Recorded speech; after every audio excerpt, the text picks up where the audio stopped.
A little over 70 years ago, on December 15, 1955, an event took place which forever changed our situation as black people living in America. On that momentous day, an unassuming little woman named Rosa Parks entered a segregated city bus, paid her fare, and sat down in the first row of the black section for the ride home. Trouble soon erupted when a white patron insisted that the bus driver tell Mrs. Parks to move to the back of the bus so she could take her seat, in accordance with the customs of the day, which required black people to give up their duly designated seats if the white section became filled. But to the bus driver's surprise and frustration, Mrs. Parks refused to move. So he called the police, who arrested and booked her into custody for a violation of Chapter 6, Section 11 of the segregation law of the Montgomery City Code. Her arrest and the indignation which followed resulted in a coordinated effort on the part of Montgomery's black residents to boycott the city's bus system for an astounding 381 days. An act of defiance which ultimately crippled the city's commerce, led to the law being revoked, and served as a catalyzing moment in the history of the modern civil rights movement.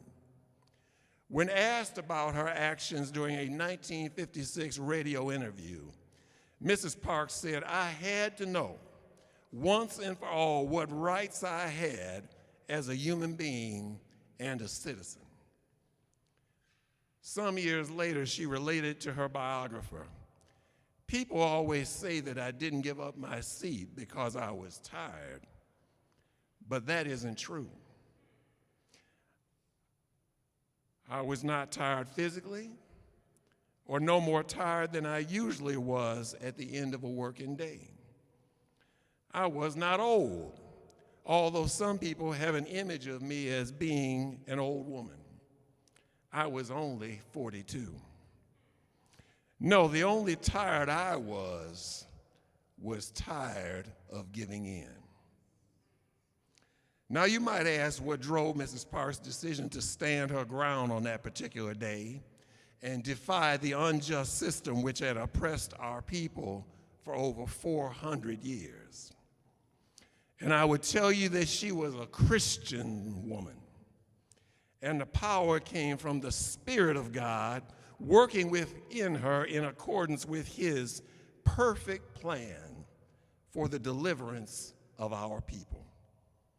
The same Spirit which inspired the exploits of Harriet Tubman, the preaching of Richard Allen, the resistance of Nat Turner, the organizing of A. Philip Randolph, the determination of Dorothy Height, the verdicts of Damon Keefe, and the leadership of Dr. Martin Luther King, all of whom had determined in their day that enough was enough. And in the words of Fannie Lou Hamer, they were sick and tired of being sick and tired, and weren't going back to things as they once were. Their determined efforts enabled the movement for equal rights in our country and established the path we too must follow as we seek the welfare of our people.